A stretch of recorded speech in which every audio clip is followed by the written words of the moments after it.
നമസ്കാരം സുഹൃത്തുക്കളെ. ശമ്പളം കിട്ടിയിട്ട് അത് പറയാനാ വന്നത്. ഓണമാണ് സാറേ, ഞങ്ങളുടെ അതോറിറ്റിയാണ് ഇത്.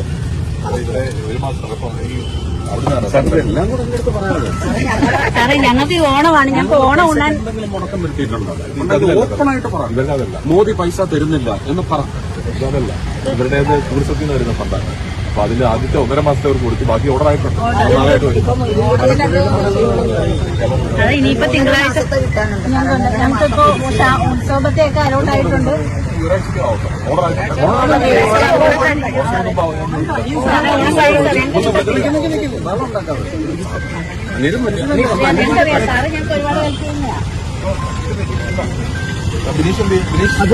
സാറ് ഞങ്ങൾക്ക് ഒരുപാട് ഹെൽപ്പ് ചെയ്യുന്നതാണ്.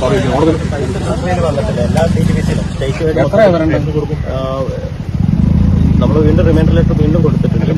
എത്രയാണ് വരേണ്ടത്?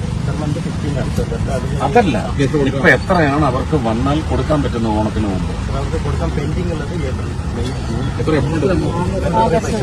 എമൗണ്ട്? നിങ്ങൾ ട്രഷറിയിൽ വെയിറ്റ് ചെയ്തുകൊണ്ടിരിക്കുന്ന കാശ് അവർക്ക് ഡിസ്പോസ് ചെയ്യാൻ വെയിറ്റ് ചെയ്യുന്ന കാശ് എത്രയാണ്? 53 പേരാണ്. 54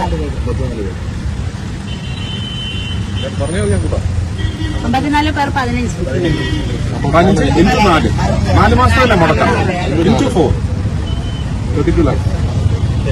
32 lakhs ഞാൻ ഇപ്പൊ ഡെപ്പോസിറ്റ് ചെയ്യാൻ കൊടുത്ത് എനിക്ക് റീഇംബേഴ്സ്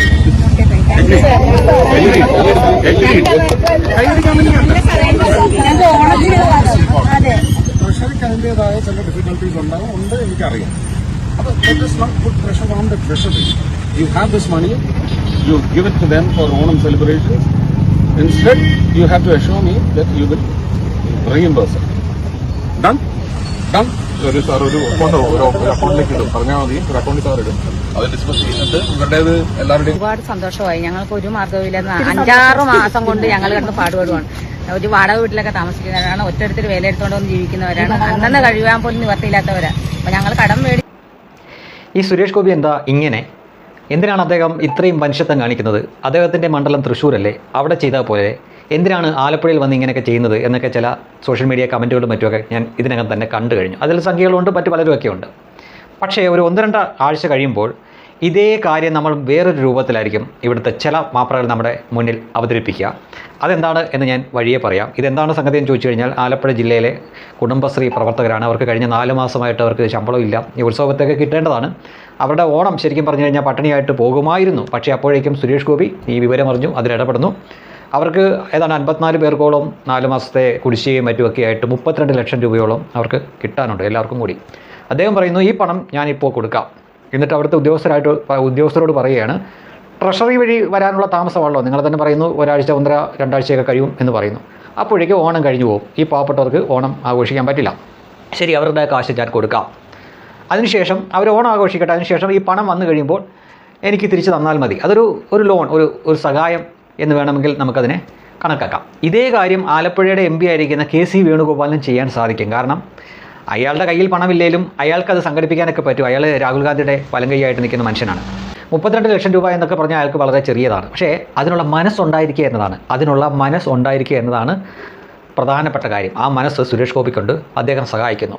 ഇത് തിരിച്ചു കിട്ടാൻ വേണ്ടി, അല്ലെങ്കിൽ തിരിച്ചു തരണം എന്ന എഗ്രിമെൻറ്റ് തന്നെയാണ് സഹായിക്കുന്നത്. ഇതാണ് ഞാൻ പറഞ്ഞത്. ഈ തുടക്കത്തിലുള്ള സംഗതി ഇവിടുത്തെ ചില മാധ്യമങ്ങൾ മാത്രമേ നിങ്ങൾ കാണിക്കുകയുള്ളൂ. ഇപ്പോൾ എന്നെപ്പോലുള്ള ആളുകൾ ഇത് കണ്ണിൽ കണ്ടുകൊണ്ട് ഇത് കാണിക്കുന്നു. ഇതിൻ്റെ പിന്നിലുള്ള മറ്റ് മാപ്രകൾ ചെയ്യാൻ പോകുന്ന ഒരു കുപ്രചരണം ഉണ്ടായിരിക്കും. അത് 1 ആഴ്ച 2 ആഴ്ച കഴിഞ്ഞിട്ടായിരിക്കും വരുന്നത്. എങ്ങനെയായിരിക്കും അറിയാമോ? 1 ആഴ്ച അല്ലെങ്കിൽ 2 ആഴ്ച കഴിയുമ്പോൾ ഇവർക്ക് കിട്ടാനുള്ള പണം സർക്കാർ തന്നെ കൊടുക്കുമല്ലോ. ആ പണം അക്കൗണ്ടിൽ വന്നു കഴിഞ്ഞിട്ട് സുരേഷ് ഗോപി കൊടുത്ത ഈ 32 ലക്ഷം രൂപ സുരേഷ് ഗോപിക്ക് തന്നെ തിരിച്ച് ഇവർ ഈ ശരിയായിട്ടുള്ള രീതിയിൽ തന്നെ കൊടുക്കുന്നു.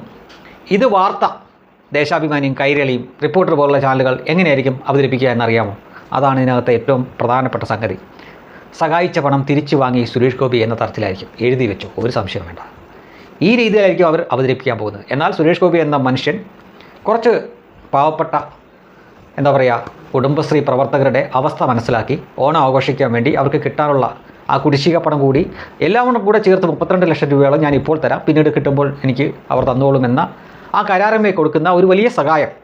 ആ സഹായത്തിനെ ഇവർ 2 ആഴ്ച കഴിയുമ്പം തിരിച്ചൊടിച്ച് വളച്ച് വക്രീകരിച്ച് പറയാൻ പോകുന്നത് സഹായിച്ച പണം തിരിച്ചു വാങ്ങി സുരേഷ് ഗോപി എന്ന തരത്തിലായിരിക്കും. നോക്കൂ, അതായിരിക്കും സംഭവിക്കാൻ പോകുന്നത്. അന്ന് എല്ലാവരും വാർത്തയാവുകയും ചെയ്യും, സുരേഷ് ഗോപിനെ പ്രതിസ്ഥാനത്ത് നിർത്തുകയും ചെയ്യും. എന്നാൽ ആ മനുഷ്യൻ ചെയ്ത നന്മയോ സമയത്ത് ചെയ്ത, അതായത് ആ സമയത്ത് കിട്ടുക എന്നുള്ളതാണ്. ഇവർക്ക് 2 ആഴ്ച കഴിഞ്ഞ് കിട്ടിയിട്ട് ഇവർക്ക് ഓണാഘോഷിക്കാൻ പറ്റത്തില്ല, അവർക്ക് ഇപ്പോൾ കിട്ടിയിട്ട് ഓണാഘോഷിക്കാൻ പറ്റത്തുള്ളൂ. അത് ചെയ്യുകയാണ് ആ മനുഷ്യൻ ചെയ്തത്. ഇതേ കാര്യം KC വേണുഗോപാലും ചെയ്യാം, MP ആണ്, പക്ഷേ ചെയ്യില്ല. ആ നന്മയും മനസ്സും സുരേഷ് ഗോപിക്കേ ഉള്ളൂ. പക്ഷേ ആ മനുഷ്യനെ അപമാനിക്കാനും അവഹേളിക്കാനും വേണ്ടി 1-2 ആഴ്ച കഴിയുമ്പോൾ ഞാൻ പറഞ്ഞ രീതിയിൽ ഇവർ വാർത്ത കൊടുത്തിരിക്കും, ഒരു സംശയം വേണ്ട. പക്ഷേ എന്നാലും അടുത്ത ഒരു അവസരത്തിലും സുരേഷ് ഗോപി ഇതേ കാര്യം തന്നെ ചെയ്യും. ഇവർ തെറിപ്പിക്കുന്ന ചെളിയൊന്നും ആ മനുഷ്യൻ്റെ രോമത്തിൽ പോലും സ്പർശിക്കില്ല. അഥവാ അങ്ങോട്ടേക്ക് തെറിപ്പിക്കാൻ ശ്രമിച്ചാലും അയാളത് മൈൻഡ് ചെയ്യില്ല. അയാളുടെ ഈ നല്ല മനസ്സുമായിട്ട് അയാൾ മുന്നോട്ട് പോവുക തന്നെ ചെയ്യും.